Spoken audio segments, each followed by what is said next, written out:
Welcome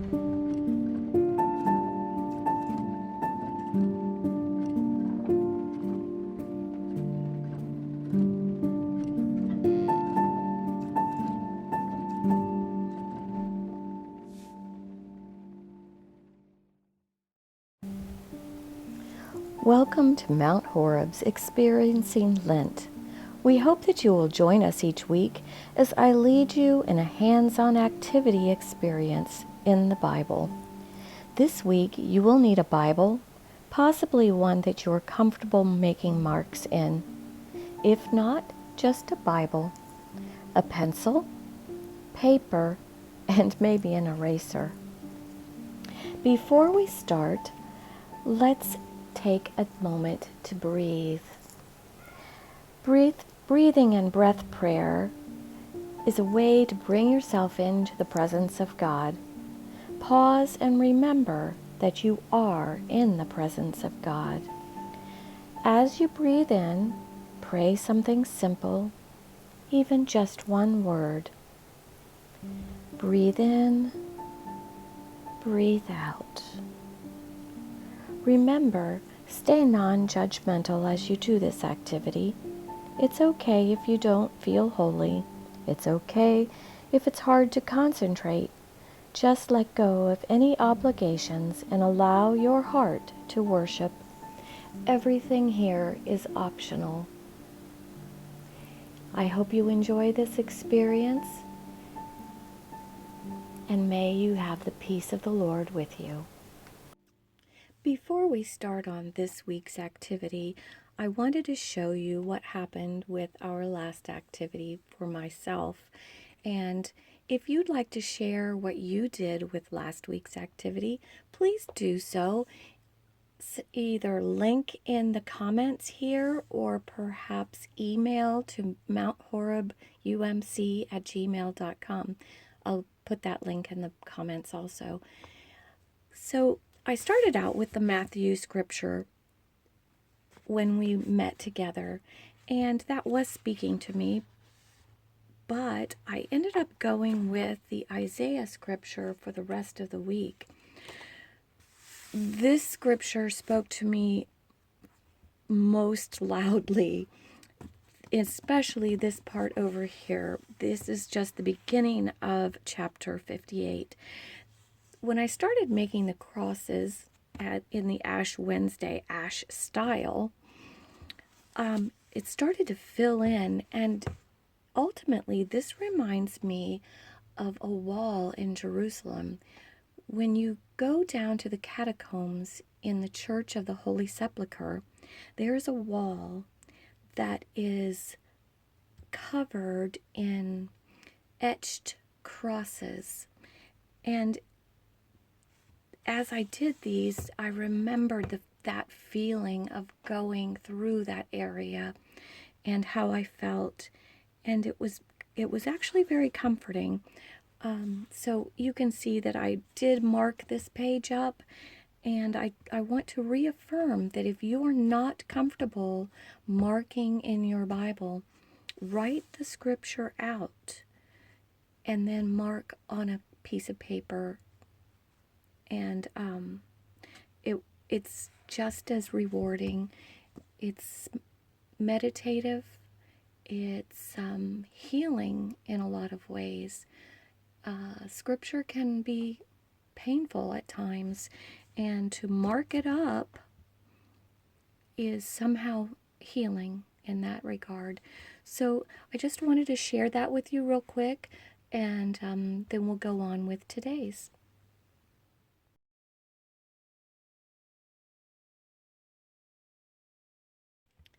This week, we will be exploring the labyrinth.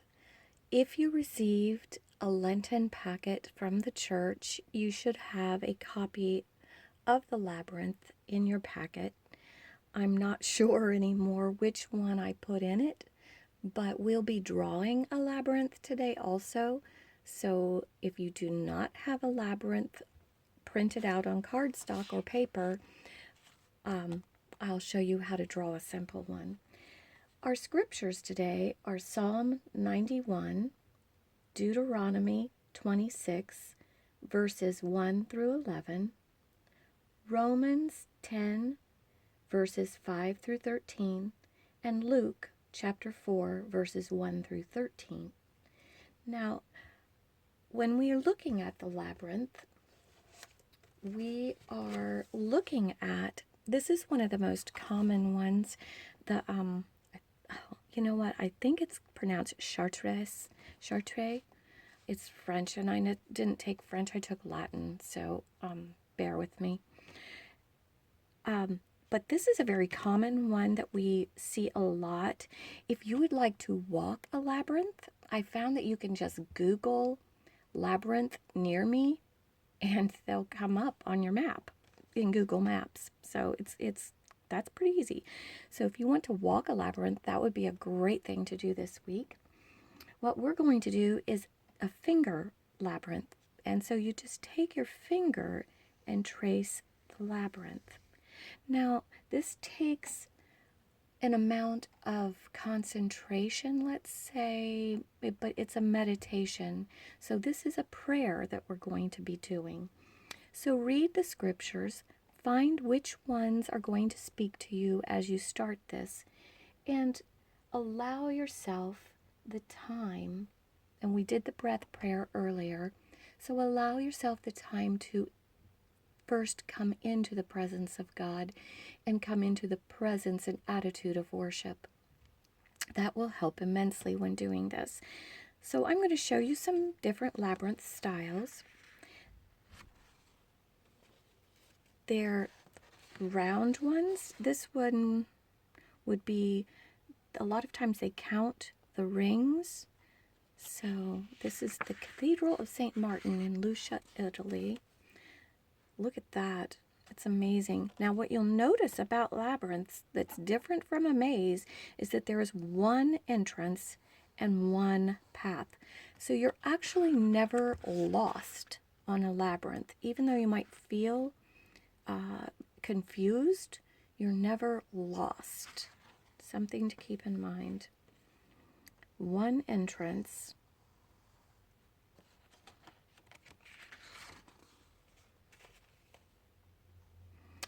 This one just broke that. There are several entrances. I hadn't seen that before. It's supposed to be one entrance. That I would love to visit. How about the square? Rectangular. I believe this is the one, the Cretan labyrinth. These were very common on coins. Let me get rid of that. This one has 1, 2, 3, 4, 5, 6, 7. This would be considered a 7, 7 round, however they describe those, 7 round, 7 circuit labyrinth. Whoops, sorry. This is the one that I thought I'd teach you to draw, except I'm going to do this in a much smaller version. And I can use the back of this, actually. So what you start out with this is, all you're going to need today is your pencil and a piece of paper. You might want an eraser, but sorry, I keep bumping that. Let's allow mistakes to happen. I made a mistake on one, and I think I invented a new labyrinth. Pretty sure I did. So start by making a cross. And then on this particular one, because it's a little smaller than the 7 circuit, this will be a 3 circuit. A dot, dot, dot, dot. Now, this is very simple, but don't get in a rush to make it. Part of the meditation will be actually making this labyrinth. First, we'll go from the top line of our cross to the right-hand dot, making an arc. Go from that dot down to this part of the cross. And I'm going to try to keep my spacing. So I extended that a little bit around to the dot. Now I'm down at this line.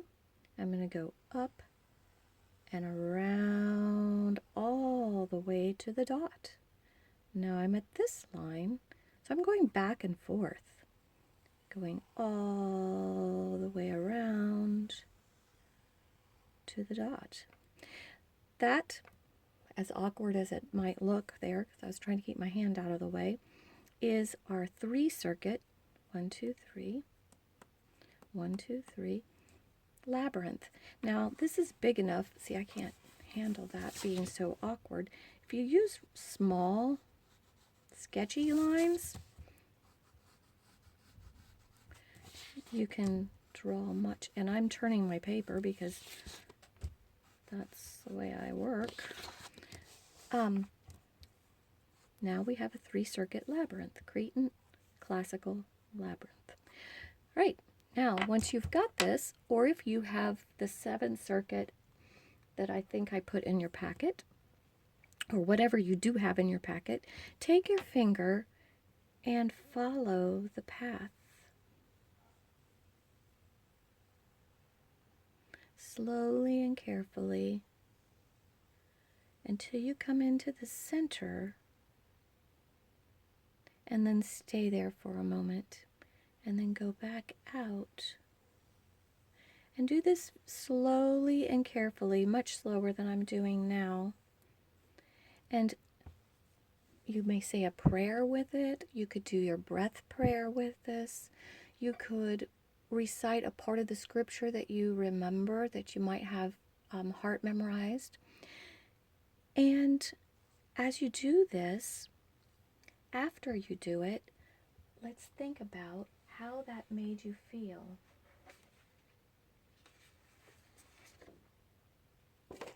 Did it feel confusing to be going around in circles? Was it pleasant? Unpleasant? Did this have any did anything come to mind? Any symbolism come to mind immediately? Now, after you've thought about this, and maybe write this in your Bible or on this piece of paper, let's do it again, even more deliberately. And did your answers change?